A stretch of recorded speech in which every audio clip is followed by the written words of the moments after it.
Hello, and welcome to Thomas Was Alone. This is a game that came out a little while ago from indie developer Mike Bithell. It was his first widely publicized game, and I got it when it first came out, and I really liked it.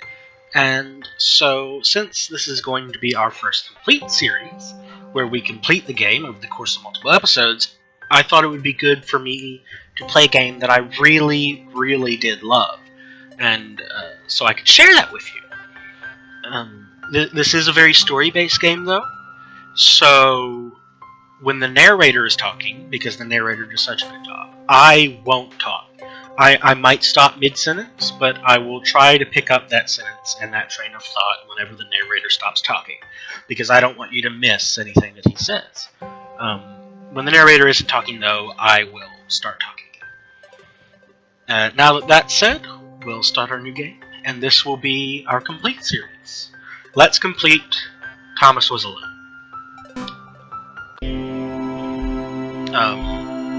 Just a note, I will say many, many times during this game how much I love it and what I love about it, so fair warning, a lot of that will be said. Thomas was alone. Wow. A weird first thought to have. So yeah, this is Thomas Was Alone. It's a platforming game with a very simplistic art style. But it doesn't need to be a complicated art style. It's good, and it works just fine with its simplicity. Thomas decided to start listing his observations for posterity. 1. The whole alone thing. 2. Portals. They led somewhere. He'd yet to work out where. 3. Falling. Thomas was absolutely fantastic at falling. He was almost as good at falling as he was at observing. And I will take this time to say something that I really like about this game, is the shadows.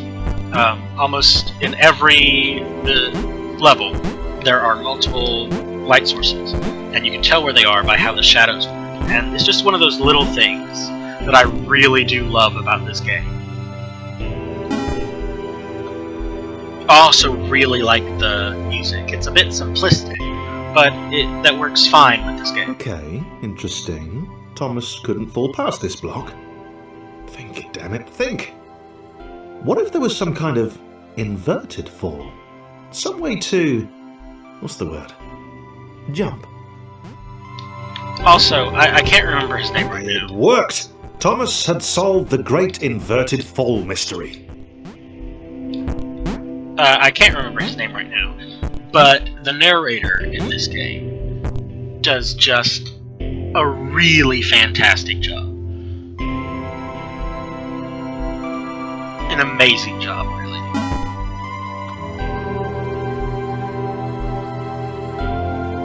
A big jump. But Thomas noted there was no real danger in missing it. The world didn't want him to fail here. It was pushing him, but gently. This game also talks about video game, like tropes, and talks about video games in its story. And I might be reading a little much into that, but I think it's kind of cool that it commentates on the idea of game development and how games are made and why they're made in the way they are. I think that's really cool. Another reason why I love this game.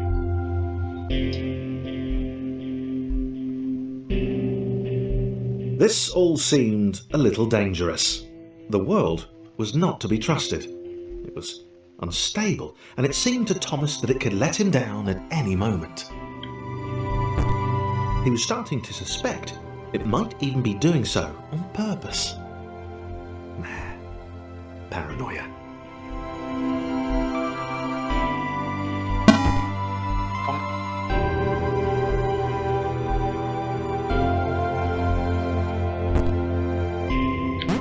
Thomas wondered whether the portals were actually taking him anywhere. He felt like he was making progress, but there wasn't really any way to know. He seemed to be moving predominantly up and to the right, which might, or might not, be important. I mean, that's another one of those video game things. Is generally, especially in platformers, not so much now that we have 3D games like GTA or Skyrim, but in platformers you predominantly move up and right, or to the right in general.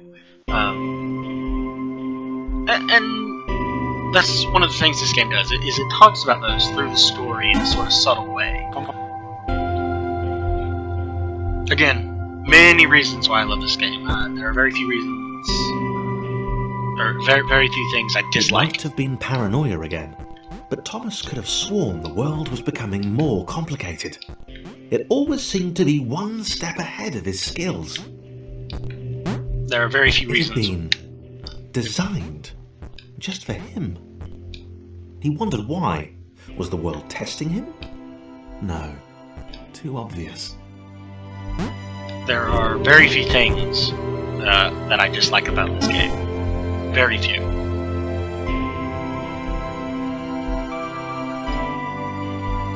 Something about the boiling, toxic, glowing water intimidated Thomas.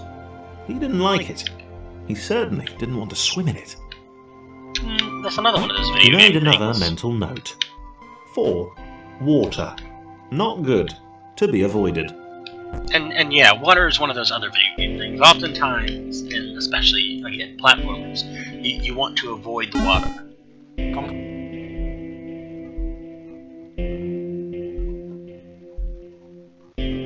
The loneliness was getting to Thomas. No amount of observation or obsessive note-taking could combat that.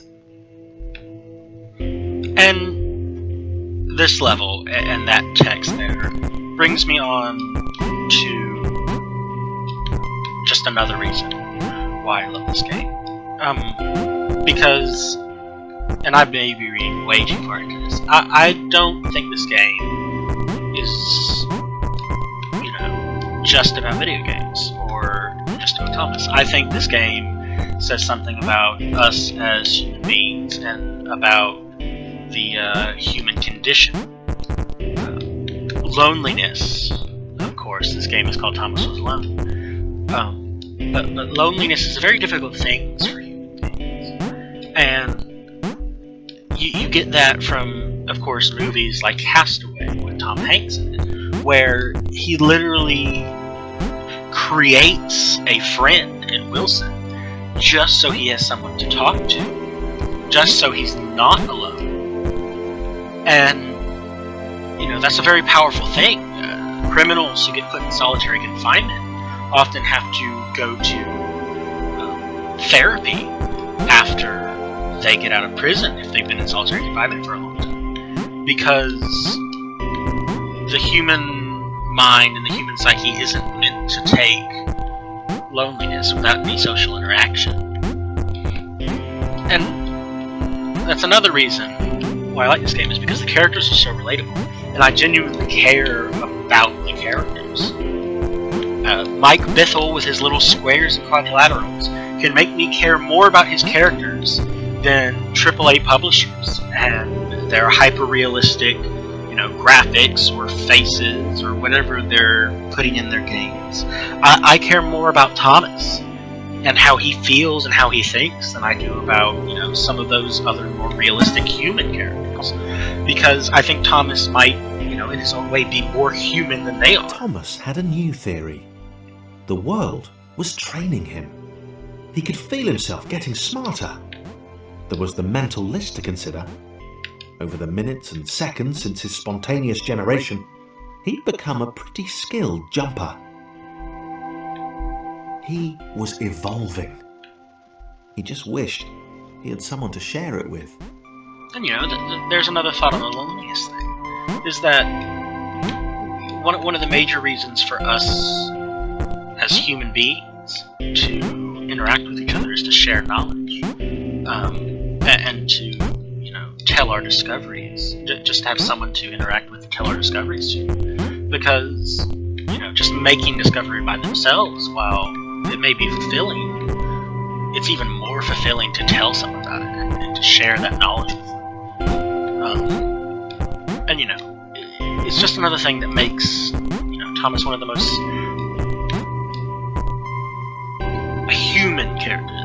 like I said, Thomas is more human than a lot of other video game characters that are meant to be human, and I think that's something very special.